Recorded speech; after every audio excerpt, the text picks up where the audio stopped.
खुशी अर्नव के घर उससे माफ़ी मांगने आती है क्योंकि उसकी वजह से अर्नव और लवन्या की लड़ाई हो चुकी होती है। तो अर्नव उसे कहता है कि ज़रूर तुम यहाँ अपने पैसे लेने आई होगी, लेकिन खुशी उसे एक चिट्ठी देती है और कहती है कि नहीं, मैं यहाँ लवन्या के आपको एक चिट्ठी देने आई हूँ जिसमें वो आपसे माफ़ी मांगना चाहती है। तभी अर्नव जैसे ही उस चिट्ठी को ओपन करके पढ़ता है तो वो समझ जाता है कि ये लवन्या ने नहीं बल्कि खुशी ने खुद लिखी है, जिसमें लिखा होता है कि अर्नव, मैं तुमसे बहुत ज़्यादा माफ़ी मांगती हूँ, मुझे माफ़ कर दो।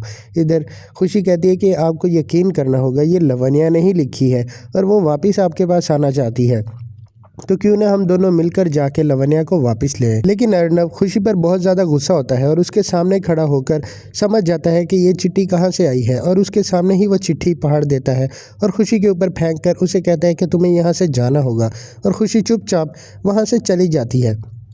अगले दिन खुशी फिर से फुल तैयारी के साथ वहाँ पर आती है और हैप्पी से फुल ट्रेनिंग लेकर आती है।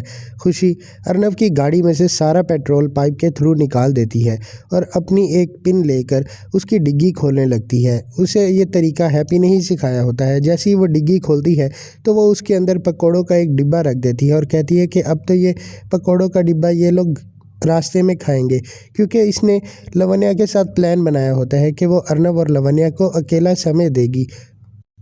इस प्लान में अर्नव की गाड़ी का पेट्रोल ख़त्म हो जाएगा और गाड़ी जब रुक जाएगी तो लवन्या और अर्नव को एक सेपरेट टाइम मिल जाएगा।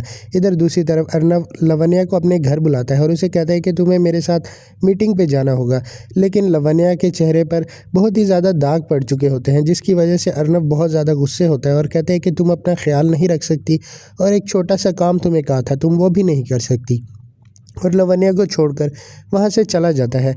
खुशी का दुपट्टा अर्नव की गाड़ी की डिग्गी में फंस जाता है। वो अपना दुपट्टा निकालने की कोशिश करती है लेकिन उससे नहीं निकलता। इतनी ही देर में वो गाड़ी की डिग्गी में फंस जाती है और उसका सर गाड़ी की डिग्गी में लगता है, जिसकी वजह से वो बेहोश हो जाती है।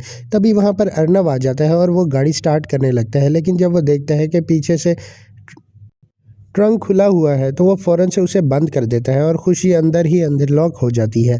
तभी अर्नव गाड़ी चलाकर वहाँ से निकल पड़ता है अपनी कॉन्फ्रेंस के लिए और फ़ोन पर बात करने लगता है। पीछे से खुशी जाग उठती है और उसे पता लगता है कि वो अर्नव की गाड़ी में फंस चुकी है।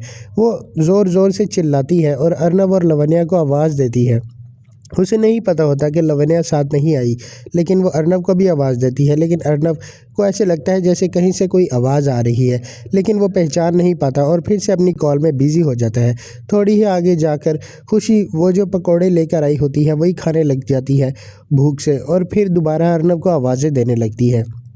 तभी अर्नव एक जगह रुकता है तो उसे वो आवाज़ आती है और वो फ़ौरन से पीछे आकर जैसे ही डिग्गी खोलता है तो देखता है कि ये खुशी ही अंदर है जो आवाज़ें दे रही है। उसे उस पर बहुत ज़्यादा गुस्सा आता है और वो पूछता है कि तुम यहाँ क्या कर रही हो, तो खुशी उसे सब कुछ बताती है कि कैसे वो उसकी डिग्गी में फंस गई थी। तभी अर्नव उसे कहता है कि अब तुम वहाँ नहीं, मेरे साथ आगे बैठो, मैं तुम्हें घर छोड़ कर आता हूँ, और खुशी को वहाँ से लेकर जाने लगता है। लेकिन खुशी बहुत ही ज़्यादा बोलती है जिसकी वजह से अर्नव को गुस्सा आने लगता है। तभी वो अर्नव को पकौड़े भी खाने को देती है, लेकिन अर्नव उसे गुस्से से देखता है और मना कर देता है।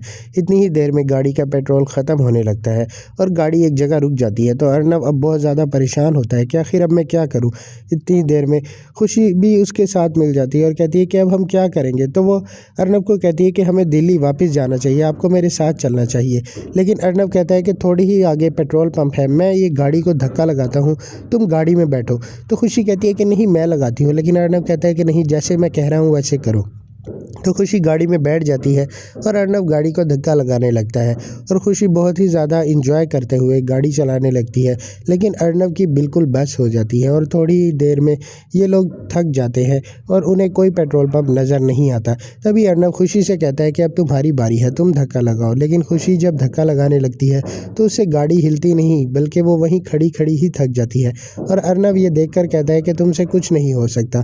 तभी वो अपना सामान निकाल कर वहाँ से कहता है कि अब मुझे जाना होगा, मैं पहले ही तुम्हारी वजह से बहुत ज़्यादा लेट हो चुका हूँ, और अपना सामान निकाल कर वहाँ से जाने लगता है। लेकिन तभी लवन्या की कॉल आ जाती है और वो अर्नव से कहती है कि मुझे खुशी से बात करनी है, एक बहुत ही इंपॉर्टेंट काम है।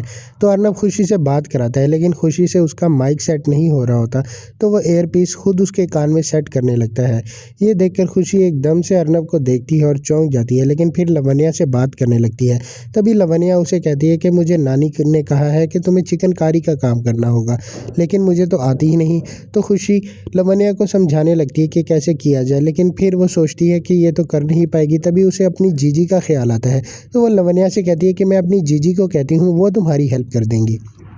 तो वो अपनी जीजी को कॉल करती है घर में और सबको बताती है कि मैं अर्नव के साथ एक जगह आ गई हूँ और यहाँ फंस चुकी हूँ, मुझे यहाँ से टाइम लग जाएगा, लेकिन आपको परेशान होने की ज़रूरत नहीं है।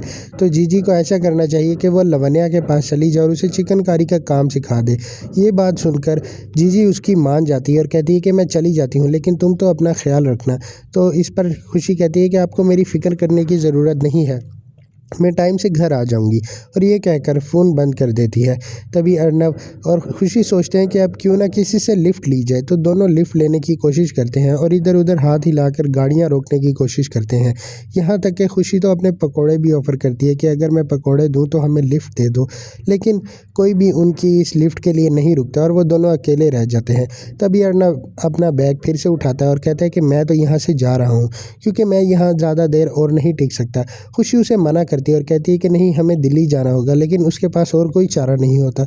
तो खुशी छुपकर अर्नव के पीछे चलने लगती है, लेकिन अर्नव उसे पहचान लेता है और कहता है कि मुझे पता है तुम मेरे पीछे हो, तो मेरे साथ चलो। लेकिन खुशी फिर से उसे रास्ते में बहुत तंग करती है और बहुत ज़्यादा बोलती है।